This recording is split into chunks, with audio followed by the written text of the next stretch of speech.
Assalamualaikum warahmatullahi wabarakatuh.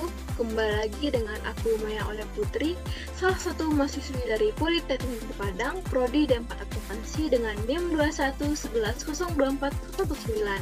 Nah, baiklah teman-teman semua, pada video kali ini aku akan menjelaskan salah satu materi mengenai akuntansi perbankan, yaitu tabungan. Nah, baiklah, pada set pertama tentu saja kita harus mengetahui apa itu tabungan. Nah, pengertian tabungan menurut Undang-Undang Nomor 10 Tahun 1998 mengenai perbankan, tabungan ini adalah simpanan yang dimana penarikannya hanya dapat dilakukan menurut syarat tertentu yang telah disepakati. Nah, namun tetapi tidak dapat ditarik dengan cek, bilet giro, atau alat lainnya yang dipersamakan dengan itu. Nah, kemudian kita masuk ke jenis-jenis tabungan. Nah, jenis tabungan di sini ada 10. Yang pertama ada tabungan konvensional. Nah, tabungan konvensional merupakan jenis tabungan yang paling banyak digunakan oleh nasabah karena sifatnya yang bersifat fungsionalitas sebagai sarana menabung uang. Kemudian ada tabungan investasi.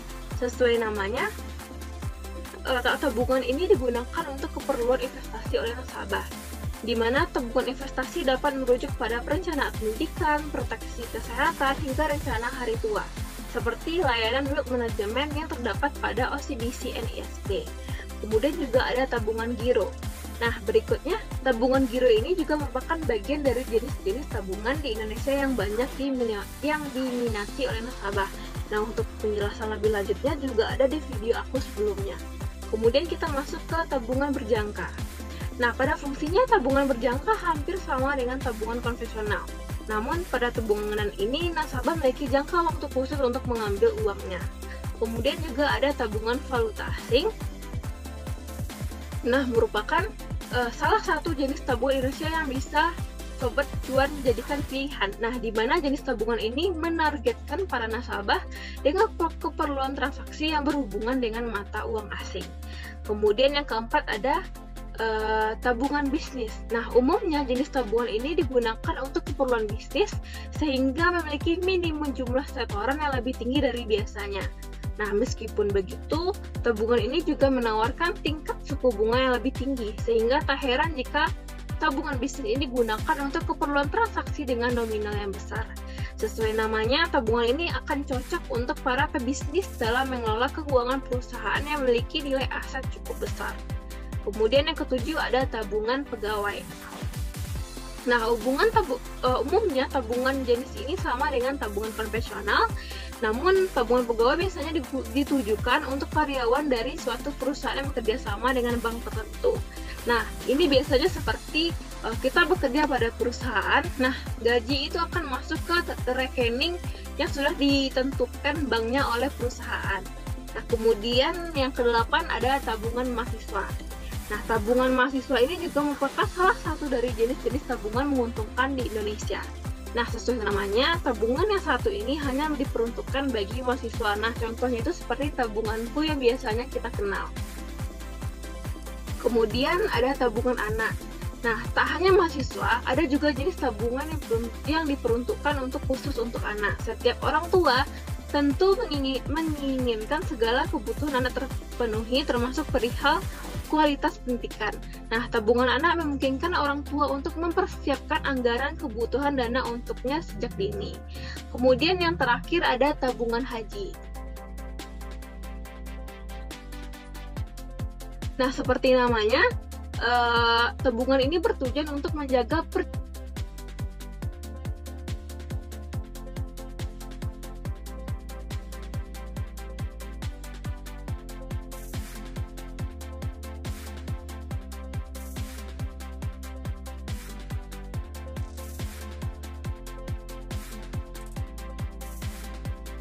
Nah, yang terakhir jenis tabungan yaitu tabungan haji. Nah, sesuai namanya, tabungan ini bertujuan untuk menjaga perjalanan haji agar terhindar dari permasalahan keuangan yang mungkin terjadi. Sebab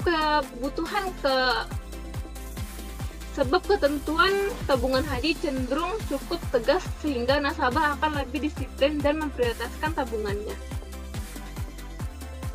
Kemudian lanjut ke slide berikutnya yaitu tentang manfaat tabungan. Yang pertama, tentu saja kita memiliki uang simpanan yang bisa di kapan saja dan bisa dipakai untuk di kemudian hari. Kemudian juga membiasakan diri hidup tidak boros, dan juga untuk investasi pada kasus tertentu seperti tabungan investasi tadi. Nah, juga ada tambahan ketika kita menabung di bank, tentu saja itu akan mengurangi dampak resiko untuk kehilangan uang seperti pencurian. Kemudian selanjutnya ada mekanisme pembukaan tabungan. Mekanisme pembukaan tabungan yang pertama, ambil nomor antrian dan tunggu giliran kita dipanggil oleh customer service. Kemudian yang kedua, setelah dipanggil, katakan bahwa kita ingin membuka tabungan baru. Yang ketiga, pilih jenis tabungan yang ingin kamu buka, dan customer service akan memberikan formulir untuk menciptakan nomor CEF, yaitu Customer Identification File. Yang keempat, isi formulir pembukaan simpanan, dan serahkan fotokopi identitas diri yang masih berlaku dan sah. Kemudian yang kelima, serahkan setoran awal dan bayar biaya administrasi untuk tabungan dan juga anggota. Kemudian selanjutnya, mekanisme penyetoran tabungan. Nah, tentu saja yang pertama kita harus datang ke bank yang akan dituju dan dapatkan slip setoran dari teller dan isi secara lengkap meliputi nama, nomor, rekening, jumlah setoran dalam angka maupun huruf dan tanda tangan. Kemudian serahkan slip kepada teller beserta buku tabungan dan uang yang akan disetorkan. Yang ketiga, tunggu teller selesai menghitung uang dan pastikan tidak ada selisih jumlah uang antara disetorkan dengan tertulis di slip setoran. Kemudian yang keempat, dapatkan buku tabungan yang sudah di print out atau cetak beserta slip setoran lembar kedua yang telah ditandatangani dan validasi oleh teller. Yang kelima, periksa ulang buku tabungan apakah angka yang tercetak telah sesuai dengan yang disetorkan.